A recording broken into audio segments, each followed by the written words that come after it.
26,85% el porcentaje que obtuvo Janet Jara en la presidencial en el día de ayer, 26,85 versus 23,92 de José Antonio Kast. Franco Parisi un 19,7%, Johannes Kaiser un 13,94%, Evelyn Matei un 12,47%.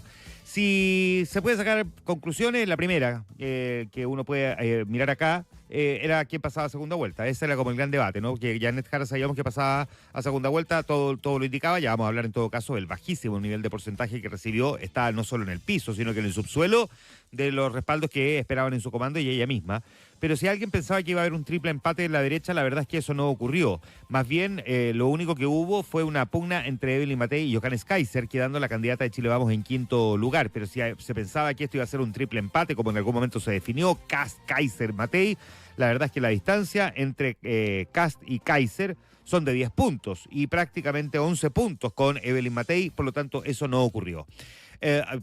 Aquí lo primero que habrá que mirar es que la candidata Janet Jara, que había logrado algo importante porque ganó la primaria, le devolvió a la izquierda el alma al cuerpo cuando a comienzos de este año esa misma izquierda pensaba que no había posibilidades de pasar a segunda vuelta, no tenía candidatura, se pensaba en Michelle Bachelet, se discutía que a lo mejor iban a pasar dos candidatos de derecha al balotaje y ella sin embargo logra imponerse, irrumpe y genera esta idea de que la izquierda sigue viva. La verdad es que quedó muy distante de los niveles de respaldo que en algún momento se habían especulado respecto de ella. Es un débil, muy débil primer lugar para la candidata del oficialismo, porque no estuvo cerca ni siquiera del 28% que su propio, digamos, comando, y ella misma incluso se había planteado con posibilidades de obtener. O sea, ese era el piso. Hay que decir que en algún momento se habló de un 36%.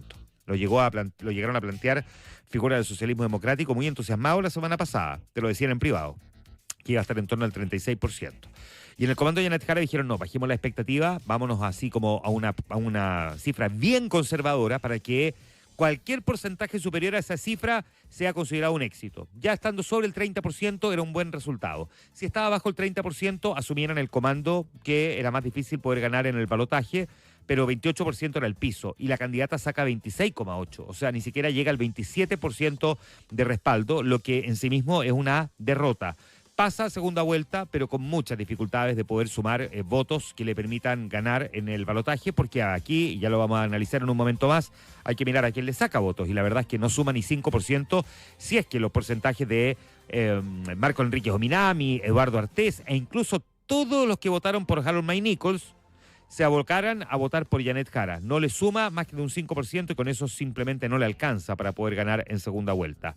Ella mostró fortalezas en regiones como Coquimbo, la Metropolitana, Valparaíso, Aysén, Magallanes, pero no fue suficiente para asegurar un caudal de votos relevante que la distanciara de su contendor, el republicano José Antonio Kast. A pesar de la fragmentación de la derecha, y esto es lo interesante también, José Antonio Kast logra quedar a 3 puntos de Janet Jara, lo que en sí mismo es una gran victoria. Se decía, si hay una diferencia de 15 puntos de Jara con Kast, ella tiene posibilidades de ganar el balotaje y la diferencia fue de 3 puntos, lo que significa que aunque nadie lo quiera decir abiertamente, Janet Jara probablemente ya perdió la presidencial. Es que no hay cálculo matemático que indique que tiene las posibilidades de sumar. De hecho, si José Antonio Kast suma el respaldo suma los votos de Evelyn Matei y de Johannes Kaiser, son 26%. Eso es lo que suman ellos. Si Janet Jara suma el respaldo de Franco Parisi, más los otros, no le da el 24%. Por lo tanto, simplemente no tiene posibilidades matemáticas siguiendo esa misma lógica. O sea, va a tener que ir a buscar votos desencantados, votos de personas que sufragaron anulando, votando en blanco o tratando de reconvertir algún votante de centro derecha, que se ve muy difícil siendo ella una candidata comunista. Es de verdad, es muy, muy difícil. El caso de José Antonio Kast, inevitablemente, es una gran victoria. Es una victoria, ya vamos a hablar de lo que ocurrió en el Congreso, pero para él, en sí mismo, es un resultado que es exitoso porque además a José Antonio Kast le apareció competencia en el camino. Uno podría decir, bueno, también a Evelyn Matei. Sí, claro, pero quien trabajó mejor en la campaña y permitió abrochar respaldo fue José Antonio Kast. Y eso que tenía competencia por el lado derecho y por el flanco izquierdo, o por el flanco, digamos, de centro derecha. Evelyn Matei y Johannes Kaiser. Y por lo tanto, manera en que José Antonio Kast logró moverse en esta elección en sí mismo es un resultado que a él lo ubica en una posición muy expectante. Tiene un resultado ajustado con Janet Jara, tiene la primera opción presidencial. No se discute a estas alturas que vaya a recibir el apoyo de todo el sector que votó por Johannes Kaiser y el que votó por Evelyn Matei probablemente también, quizá en menor medida. Si esto pasa, va a ocurrir básicamente lo que vimos en 2021, pero con, digamos, un Johannes Kaiser, en este caso, obteniendo el triunfo. Aquí hay algunos otros fenómenos que hay que analizar con un poco de detenimiento. Johannes Kaiser tuvo de dulce y de agraz, porque es un candidato que habrá que decir, aparece en el camino, algunos lo miraron muy en menos, y terminó sacando casi el 14% de los votos. Eso en sí mismo, quedó en cuarto lugar, es un gran triunfo para él. Su partido logra varios congresistas, ya vamos a analizar el Parlamento en un momento más, y lo transforma en una de las grandes figuras de la derecha, y probablemente va a ser uno de los líderes del nuevo ciclo político que comienza el 11 de marzo. Pero tuvo de agraz el hecho de que en algún momento se pensaba que podría haber quedado al menos en la tercera posición, ni hablar de que se hubiese acercado a la posibilidad de pasar al balotaje, cosa que no ocurrió porque quedó muy distante de no solamente José Antonio Kast, hay una diferencia de 10 puntos, sino que con Franco Parisi también, que le saca 5 puntos de ventaja, casi 6 puntos de ventaja a Johannes Kaiser. Y eso probablemente es lo que él hubiese esperado que no pasara. Recordemos que ellos se disputan un electorado muy similar, no en términos ideológicos, sino que es un electorado en términos de perfil. Hombre, mayor de 40, más de regiones que de Santiago y de estratos socioeconómicos más bien populares. Y por lo tanto, ahí había una pugna entre Parisi y Kaiser. Probablemente Kaiser fue para Parisi el gran dolor de cabeza. Aquí, si Johannes Kaiser no hubiese estado, quizás Parisi habría tenido un mejor resultado. Es cierto. Pero es cierto también que si Kaiser no hubiese estado, probablemente Kast habría sacado mayor nivel de respaldo y habría quedado primero en el paso a la segunda vuelta. Si Kaiser, en cambio, y ojo con este dato, hubiese crecido más, quitándole a José Antonio Kast, Parisi habría pasado a segunda vuelta. O sea, a Parisi, curiosamente Kaiser, que fue su verdugo, porque le quitó votos, al mismo tiempo lo pudo haber favorecido. Si Kaiser hubiese tenido un poco más de tiempo para construir una mejor campaña, le habría sacado votos a Kast, porque Kaiser le sacaba votos a Kast, bueno, un poco a Parisi, pero fundamentalmente a Kast, y eso habría permitido que Parisi quizás pasara a segunda vuelta, si la diferencia entre Kast y Parisi son de 4 puntos. Entonces, la verdad, se podría haber dado un escenario impensado. Ahí habrá que decir que Franco Parisi es la sorpresa, con una campaña que esta vez además hizo en Chile y logra de nuevo el tercer lugar. Esto de ni facho ni comunacho y cosas por el estilo le permitió ganar un nivel de respaldo, pero ojo, construir también un cúmulo de parlamentarios con una fuerza en el Congreso de... Aquí hay que hacer los ajustes al final, porque todavía quedan ahí algunas pugnas de diputados, pero aparentemente 13 diputados, que es mucho mejor, es casi el doble de lo que sacó el Partido de la Gente en la elección anterior. Y aquí el desafío de Franco Parisi será mantenerse durante estos 4 años como una figura vigente, pero al mismo tiempo que no se le desmorone el partido, porque tuvo diputados en la elección del 2021 y se quedó con 0 parlamentarios. Se le desdibujó completamente ese proyecto, lo ordenó en esta campaña, pero ahora tiene que sostenerlo durante esta discusión.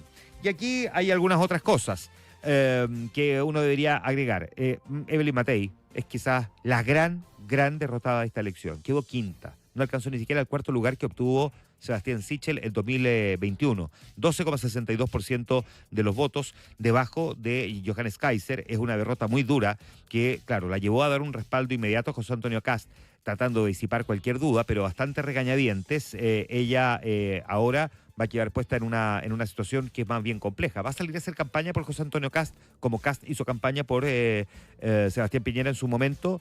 Se ve difícil que esto vaya a ocurrir así como de buenas a primeras, ¿no? Y si es así, ¿qué es lo que va a pedir Chile Vamos a cambio?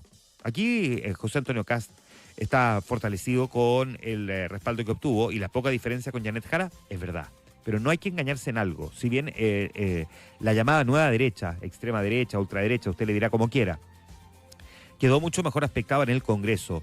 La verdad es que para gobernar, José Antonio Kast inevitablemente va a requerir de figuras de Chile Vamos, sino corre el riesgo de vivir exactamente el mismo proceso que vivió Gabriel Boric, que la inexperiencia de gobernar lo lleve a tener que pedir ayuda y auxilio. Y es mucho mejor evitarse el tener que hacer ese llamado que tratar de configurar un respaldo para gobernar. No necesariamente gobernar con Chile Vamos en una especie de coalición, como lo hizo el presidente Boric con la nueva mayoría o ex concertación, pero al menos sumar a figuras importantes de ese grupo.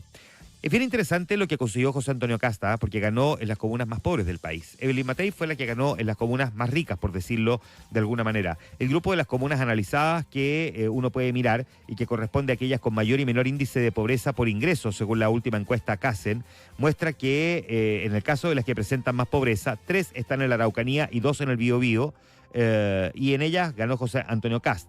Él obtuvo un triunfo importante, tuvo su mejor resultado en comunas como por ejemplo el Lumaco. Si uno mira las comunas que tuvieron mayor o que tienen mayor ingreso, es donde Evelyn Matei obtiene el triunfo invariablemente. Eso es un dato a tener en consideración. Y aquí hay que decir que en el caso de Janet Jara ganando la elección con lejos del 30% que imaginaba, ni siquiera el 28% como decíamos, y José Antonio Kast de alguna forma obteniendo ese triunfo, el sector en su conjunto, en la derecha, suma 51%. Ayer vimos cómo en la configuración de las fuerzas políticas se convierte esta elección además en un dolor de cabeza para el que vaya a gobernar, porque el Congreso quedó bastante atomizado. No lo miran en el típico eje derecha-izquierda. Hay que mirar cómo quedan las fuerzas políticas en unitario, no en un conjunto. Las derechas no lograron actuar en conjunto siendo oposición al gobierno del presidente Gabriel Boric. Ni siquiera lograron sacar adelante acusaciones constitucionales, solo por citar un ejemplo. No votaron en conjunto la reforma, no sé, pues previsional. Por lo tanto, llegar y decir, no, que las derechas tienen la mayoría en el Congreso, por de pronto, la verdad es que no es tan así. Ya vamos a tener tiempo, por supuesto, de analizar caso a caso, mirando en detalle algunas circunscripciones senatoriales importantes, lo que pasó en el Congreso, aquí en la Cámara, la oposición se impuso en 19 de las 35 elecciones parlamentarias, no logró la mayoría en el Senado, pero en la Cámara, si uno lo sumara todo, supera los 4 séptimos, considerando el bloque opositor a Chile Vamos, el Partido Republicano, el Partido Social Cristiano, el Partido Nacional Libertario, a Demócratas y al Partido de la Gente. Pero insisto, no se pueden sumar. Esto es como la foto, pero uno tiene que hacerle como un suma a la foto. El Partido de la Gente no es que llegue y vaya a votar alineado con la derecha, probablemente tenga agenda propia y vaya a ser un partido bien bisagra, negociando con distintos sectores de acuerdo al debate parlamentario que se vaya a generar. Y hay figuras que se perdieron en el Congreso, que también vamos a tener la posibilidad de analizarlo, vamos a hacer más adelante con nuestro editor de política, Rodrigo Bravo. Es muy interesante lo que pasó allí, vimos figuras que quedaron en el camino, algunas que son bien emblemáticas, y otras que en cambio llegan al Congreso y que probablemente sorprendan también. Vamos a tener tiempo de analizar eso en un momento más.